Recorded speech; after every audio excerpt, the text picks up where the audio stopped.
Is incredible. Thank you so much, Jane.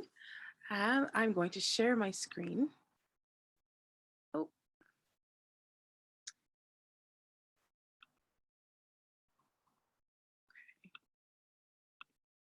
there we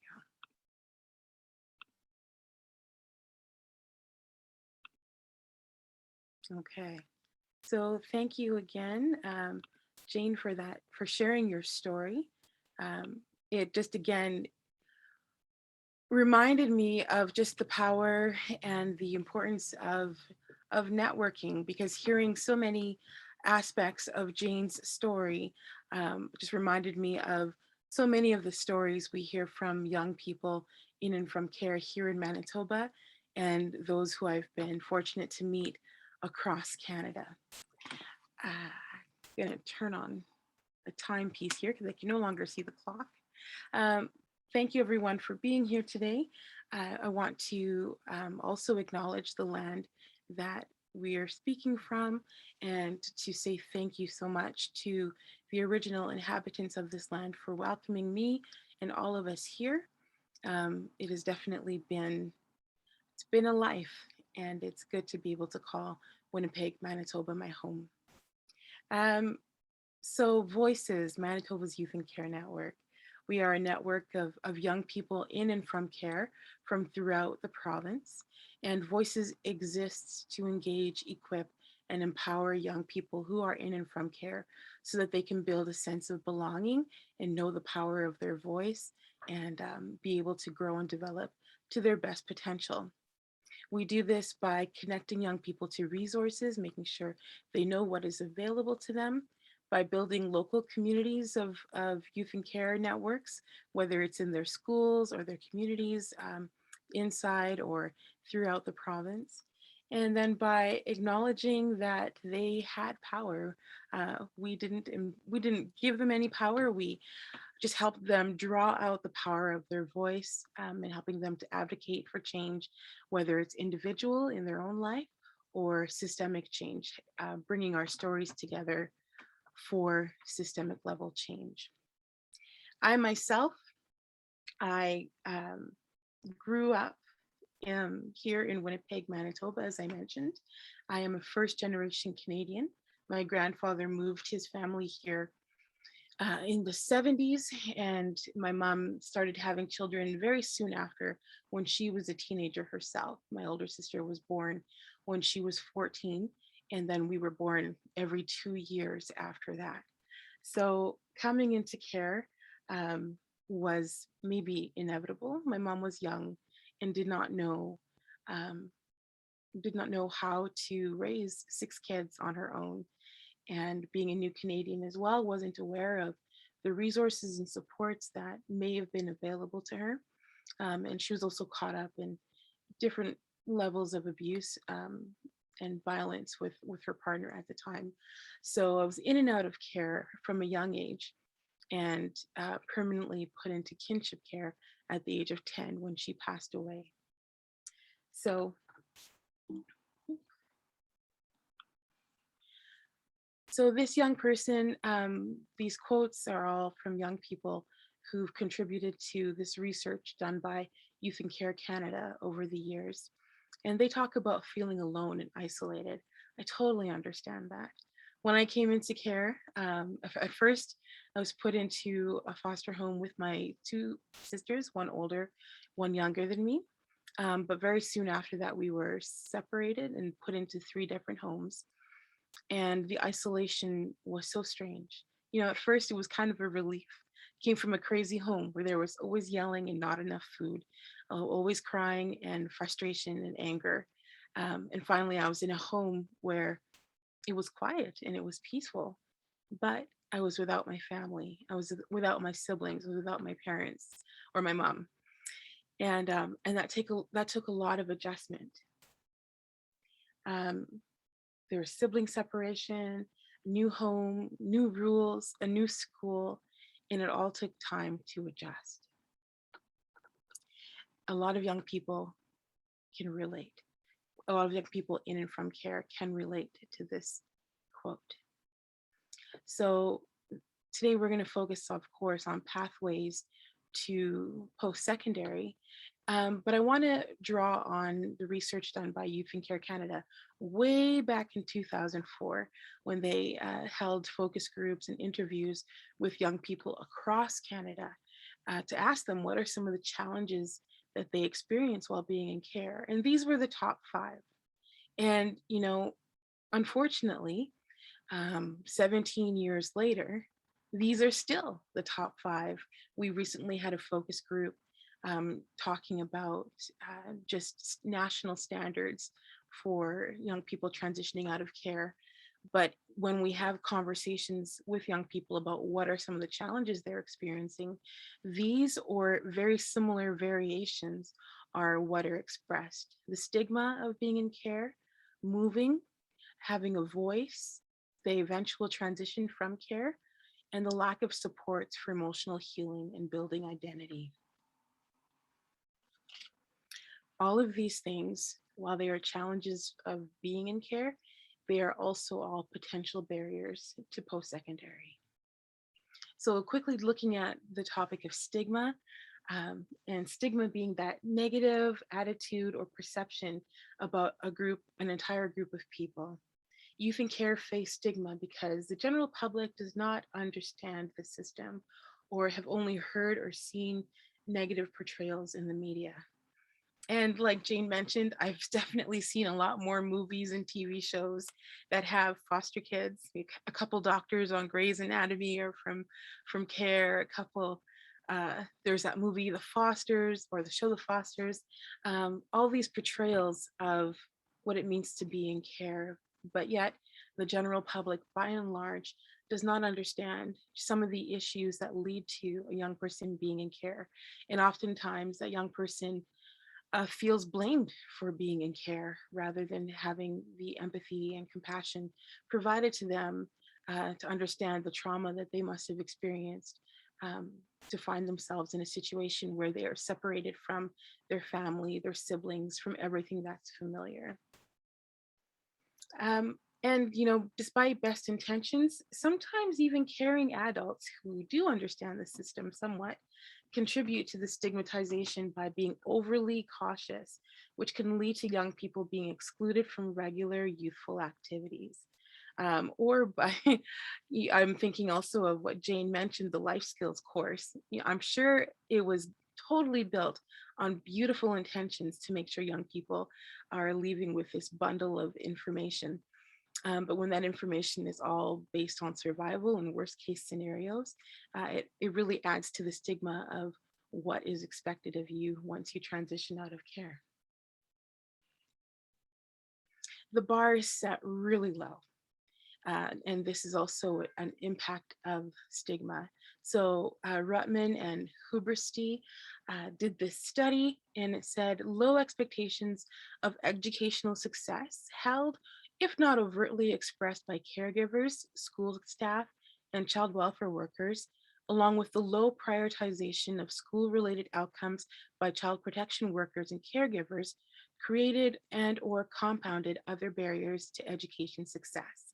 And you might or might not be surprised at how many of our scholarship students, Voices has a scholarship program, and so we get to read amazing stories and biographies of young people, and then we get to build a relationship with them throughout the years.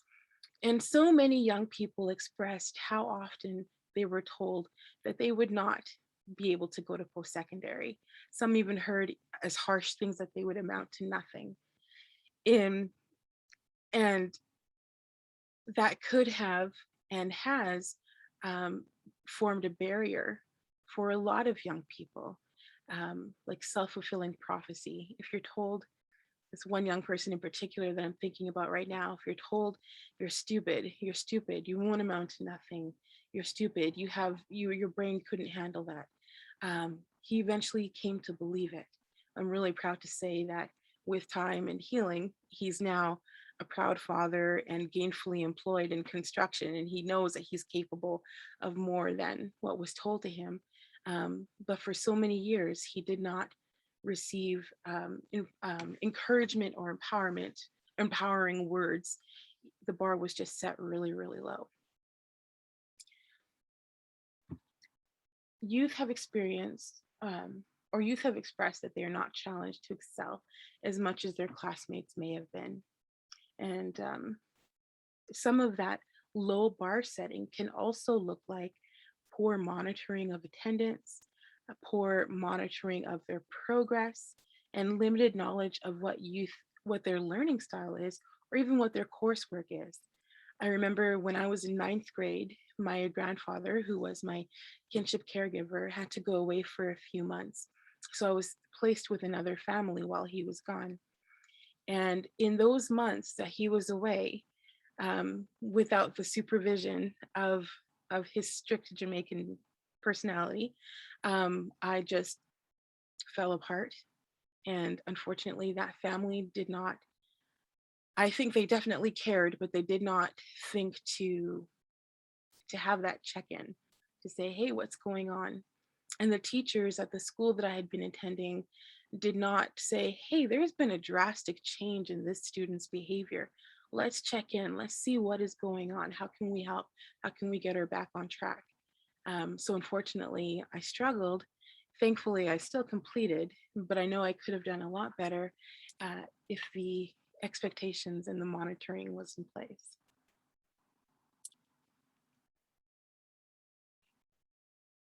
It's important to recognize the intersectionality or the intersection of challenges that also contribute to stigmatization, because youth and care meet at the intersection of so many things, be it their young age, their gender, ethnicity, mental, emotional, physical health, sexual identity, and all of these different facets carry varying levels of stigmatization.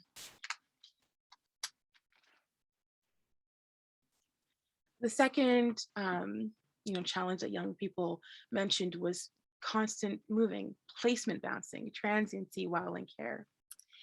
And this is a systemic barrier that requires collaboration between education system and the child welfare system, because frequent placements, school changes, community changes, all of these result in a lag in enrollment. These frequent changes impact relationships. They lead to a lack of guidance or support from a caring adult or education navigator. It impacts stability, the lack of stable housing, transportation to get to and from a previous or preferred school. Without that constant adult in the life of a young person in or from care, um, young people often feel very directionless. In my experience, I had a few adults, constantly changing and saying, "You can do this. You're going to be better than your mom. You're going to be better than where you came from." But no one could tell me how. So I just had this expectation that I would turn out better than my mother, turn out better than my sister, um, but no one to really guide me or tell me what that means, or tell me that I don't need to be better than them at all. I can just be myself.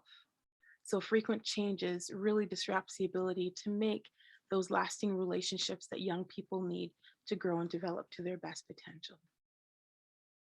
And also, I mean, like this quote shares, frequent moves also impact a young person's ability to form that relationship with their school and just get into a good groove in their learning. As this young person says, school was the only place where there was normalcy. There was a safety in coming to school. I felt empowered. If I studied, I'd do well. It gave me a sense of control in an environment where otherwise there wasn't that much control. I think it's really important that, as often as possible, and I know that there are definitely steps and processes in place to ensure that students can stay in their school of choice, and as often as possible, when a school can hold on to that student, that allows them to just settle in, grow in that community, and really hopefully access the support they need to move on to the next level in their lives. So I also wanted to talk about voice, the third challenge that young people across the country expressed as a challenge to being in care, and also a barrier to post-secondary. When young people aren't given a voice or allowed to exercise the power of their voice throughout their life, it really limits their ability to discover their own agency, discover their own autonomy, and really trust their gut instinct. It is really important that young people are engaged in the planning and decision making of their lives. And of course, it needs to be age appropriate. But we know from the age of 12, they can definitely become more involved as appropriately as possible. And to also start articulating what their hopes and their goals will be uh, past 18. Engaging young people in decision about their life is vital to their ability to make decisions and sort through the repercussions of those decisions, regardless of the outcome. It is important to ask, listen, and believe, and to act on what the youth has shared. It helps them to build and confirm the inherent dignity of that young person and the value of their voice. So transitions from care. I know that I have a strong feeling that everyone on here is familiar with the challenges associated with transitions from care, whether we call it aging out, exiting care, being quickly ejected from the system. I'm thankful that there has been a lot of change and development in this area in Manitoba, especially over the last 10 years. But even today, when you talk to young people, whether or not they're on an extension of care or an agreement with young adults, the transition process is still very challenging for them. Youth in care need opportunities to fail forward.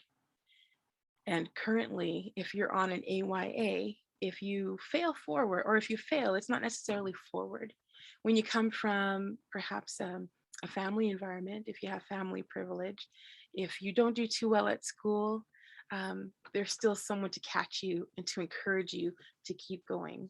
But a lot of young people whose AYA is dependent on their success in school, if they make too many mistakes, they lose that security. And that is very difficult. So while an increasing number of universities offer tuition waivers for former youth in care, the findings in the study by Rutnam and Hubbersty indicate that post-majority programs need to be more flexible and ought not penalize youth for false starts. I'm thinking of one of our scholarship students. Her name was Sandra. She's an adult now and she doesn't mind sharing her story. She was one of our scholarship students, and the first time she applied for one program. She failed. Then she applied for a scholarship for another program. Still wasn't the right fit. I think she may have tried 3 programs until she finally found the one that really worked for her. And now she's a French immersion teacher living out in BC, living her best life, raising her family. So I feel like the encouragement that we offered her by saying, it's okay, dust yourself off, try again, dust yourself off, try again, helped her to find the path that really did fit for her, rather than penalizing her and saying, no, you can't apply anymore. We refuse to support you. Okay. Allowing young people to stay in care and or access care-related supports and resources leads to improved educational outcomes as well as overall life trajectories. Excuse me. And we know that it's more than financial support. Supports after leaving care, the finances is really important, but even more importantly is that connection to community, that connection to support, that connection to encouragement, that peer mentor, that adult ally. So this is also why we're advocating for an end to age-based transitions from care and an adoption of readiness-based measurements, which will include educational goal attainment. So the final challenge that youth in care expressed, being in care, and what I recognize as a barrier to post secondary is the lack of support for emotional healing and building identities. Um, it's so important, like I mentioned, for young people to belong to community. And it's even more important for young people to have a connection to the land, a connection to themselves, and a connection to their community around them. Those three pieces all together help to form identity, help to form their own identity. Young people need opportunity and access to health and mental health resources and supports as often as possible, making sure that they have all the appropriate testing and resources while they're still in care. Because as I've been hearing more and more lately, trying to get the testing for educational supports after you leave care is really expensive and sometimes results in not being able to get the supports, which then limits your ability to be able to continue on with your post-secondary. Youth will heal when they are ready, and they will use ways that resonate with them. It's important for them to have options and to be able to choose what healing tool will work best for them. One thing that I think would be really important for the system to consider is how to continue medical and dental support after young people turn 18, transition from care. Um, just, we've had a lot of young people who aren't able to fill their prescriptions or to get their teeth taken care of because they have lost that support. So what's the goal? The goal is Mino Bimidisuin, the good life, or the fullest, healthiest life possible. And Mino Bimidisuin is an Anishinaabe word, and it's the goal of growth and healing and includes efforts of individuals, families, communities, people in general, and all life entities. And that's from Hart, Michael Hart, 2009. I remember when I was, I think, 33. So when I was 18, left high school, I went right into university. I remember everyone's telling me, you can be better than, better than, better than. So I went to school thinking, okay, I'm going to figure out how to be better than. And then life. I got kids, I had to move out on my own, had to figure out how to work and take care of kids and go to school. And you'll see my transcript. It is all F's. So I didn't get to finish school when I was 18, 19. So in my 30s, I had an opportunity to be a part of a human rights training in Montreal for the summer. And when I came back to Winnipeg, I got off the elevator, got to the main doors out to the outside, and I got between those two doors and I couldn't move. I stood there and I cried and I cried and I cried and I cried. And I called a friend in Toronto and I said, I can't leave the airport. I don't know what's wrong with me. And she told me, go back inside, go back inside. And I sat down and she and another friend who she was with at the time just listened. And then they talked to me and they were like, it sounds like you just need to go back to school. It sounds like your world is as big as it's going to be and you need to just expand it. You need to get back to school. Well, by now my boys were old enough that they didn't need my care as closely as they did when they were infants. So I did the searching. This was before tuition waivers, so I didn't get a tuition waiver, but I was able to return to school. And that's when I completed my Bachelor of Arts at the University of Winnipeg. And then after that, was able to continue on to get my Bachelor of Social Work at the Inner City Social Work Program. And I share that because that was part of my goal. That was part of me getting closer to the good life for me, the healthiest, fullest expression of life for me, being able to be in school and to have my mind expanded a little bit more, learn a little bit more of this critical thinking skill that maybe is not my forte. But that opportunity should be afforded to every young person in or from care. And to get there, these are some of the things that we can do. We can ensure that they have greater success from kindergarten to grade 12. we can look at these agreements with young adults and maybe consider broadening them so that there's not so much pressure for young people, just space to grow and to connect. We could thankfully have these tuition waivers and more low slash no cost training programs. We need more. We have lots of wraparound supports, but we definitely need more and more mentors and advisors, someone who lets young people know that post secondary is even an option and someone who supports that goal.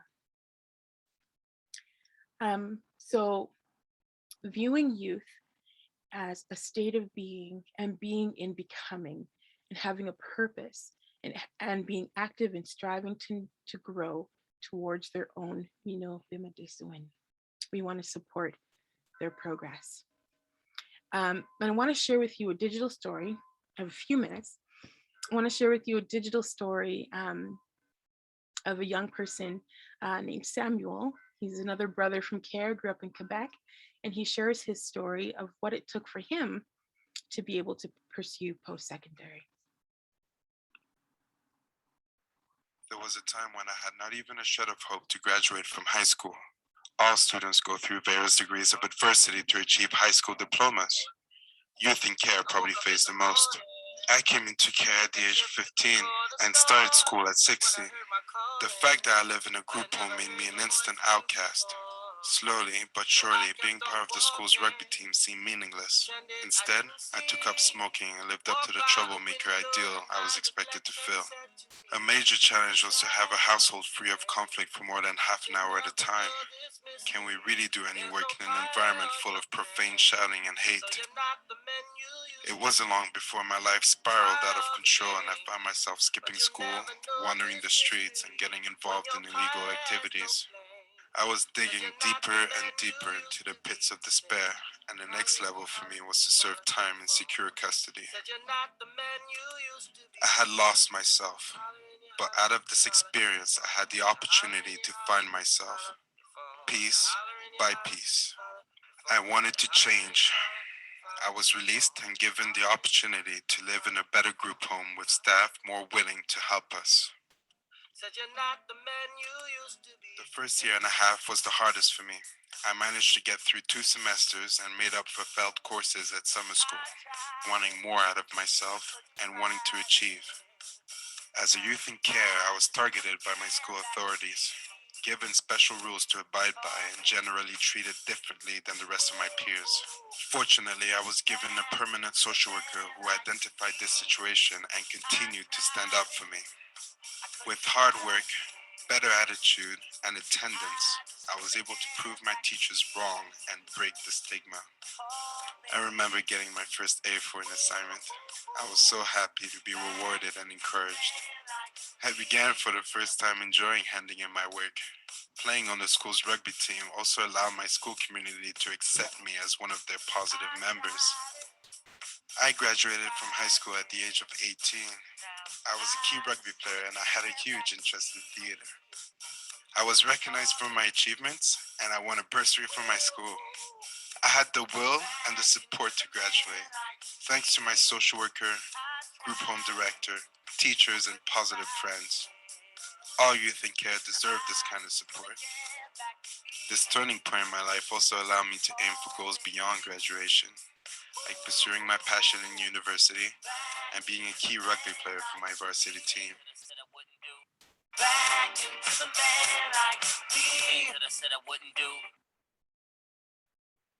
Now, sky's the limit, yo.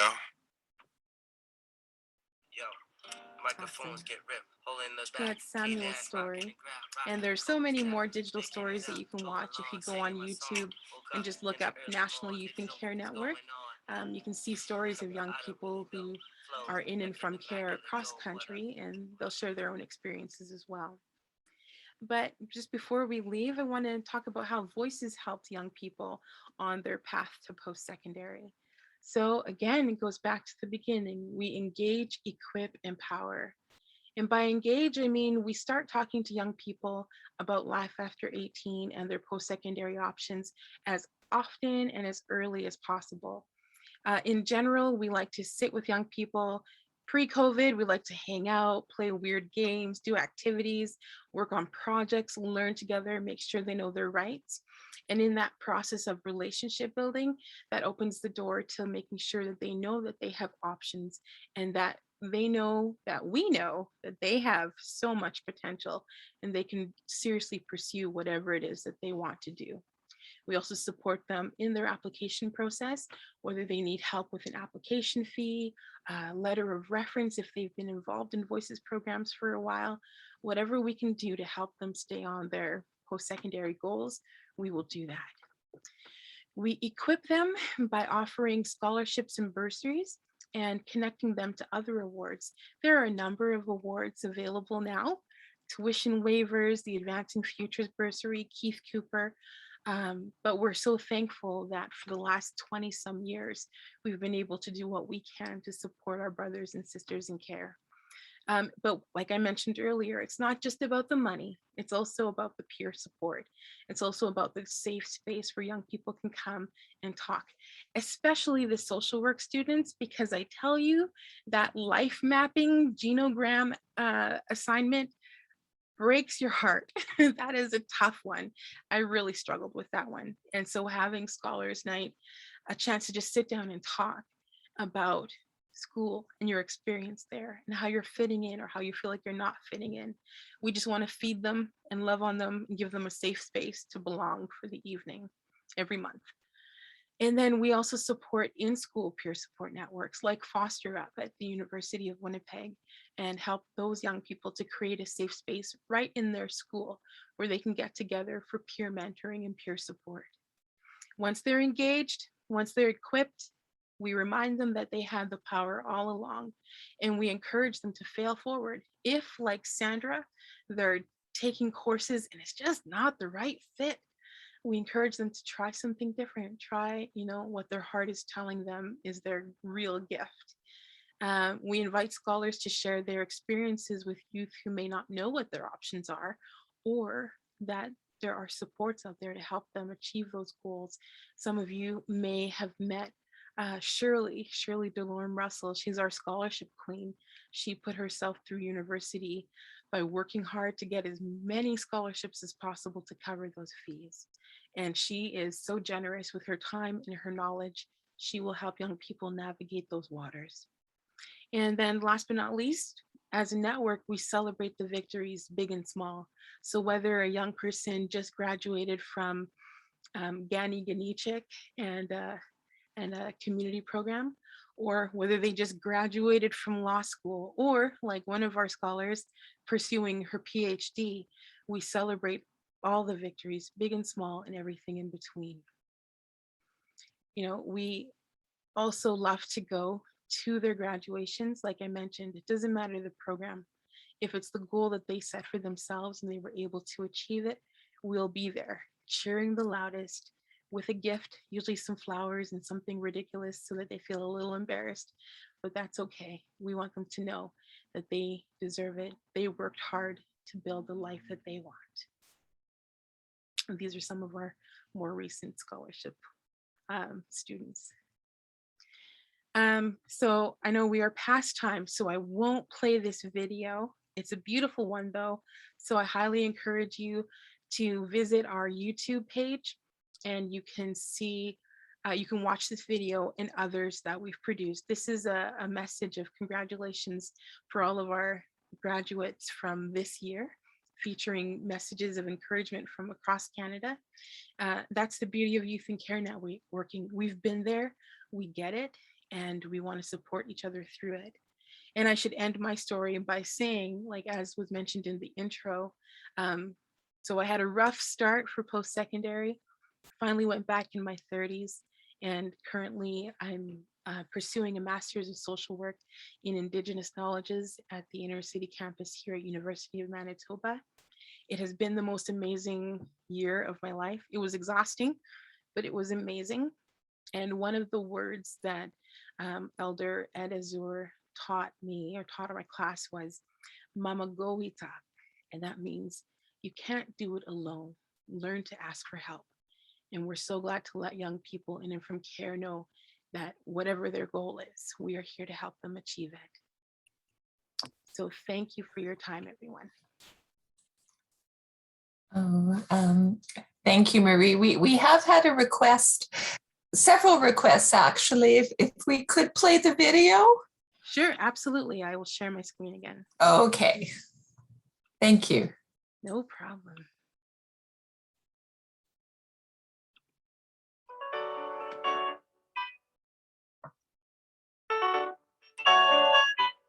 Congratulations, class of 2021. This is amazing. Well done. You did it.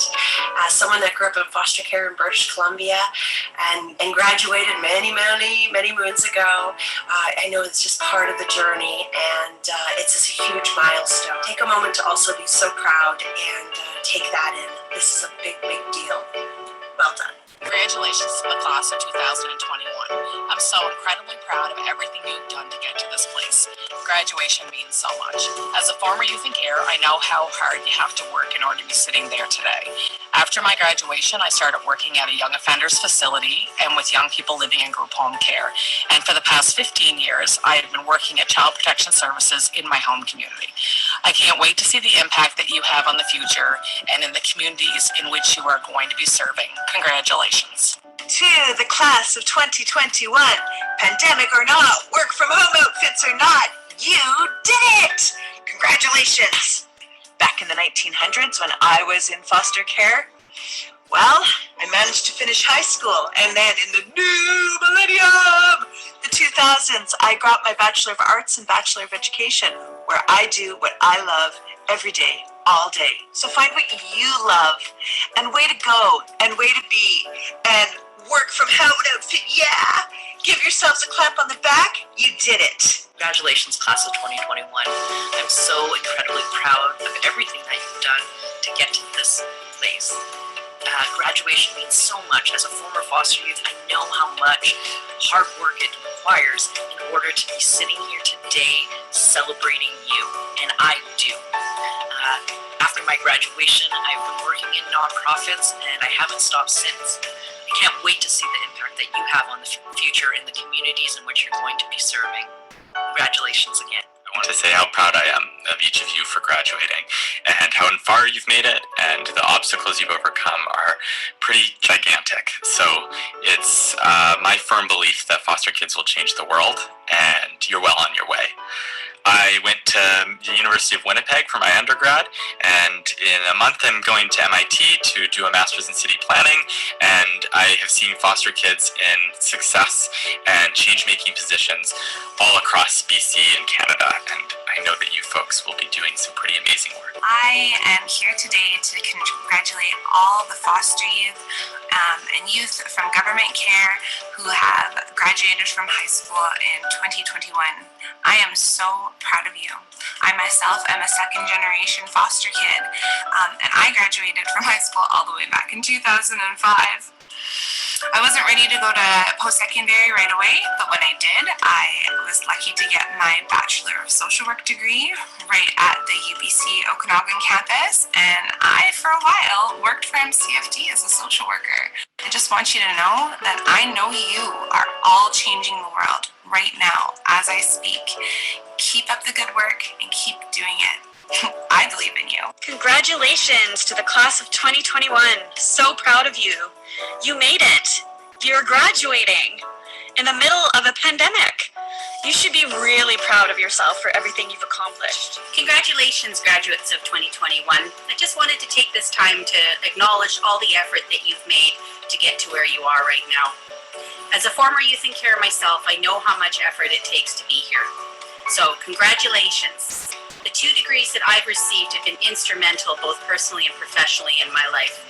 So they've helped me grow as a person and to be able to contribute positively to my community.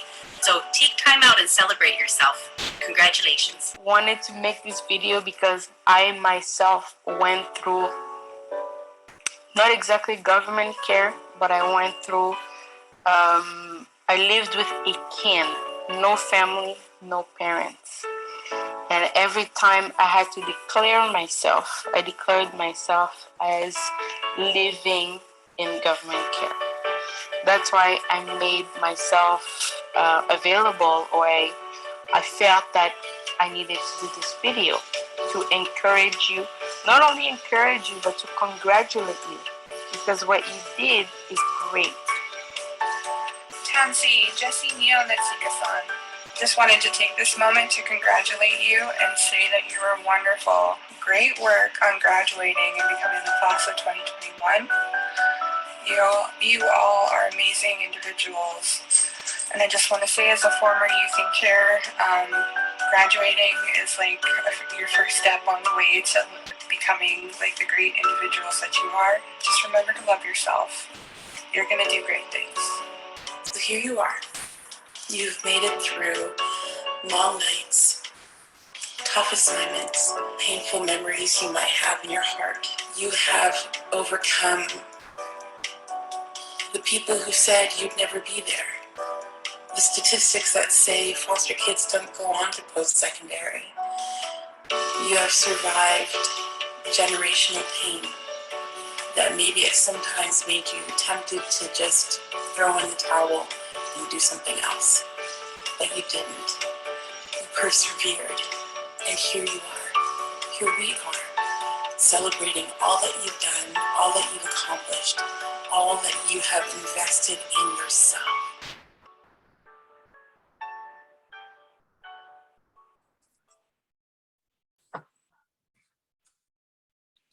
Wow. Thank you so much for sharing that. Should have warned that we're going to cry. Anyways, thank you so much. Oh, good. Someone else is cheering. Good. Thank you, Jane. Thank you, Marie, your stories, for sharing your stories, and for doing such a lovely job of pointing out the policy and the practice that needs to come together to support youth. And I will point out that was not planned, but it's but the two of you were a beautiful combination to do this. So there are a number of questions, and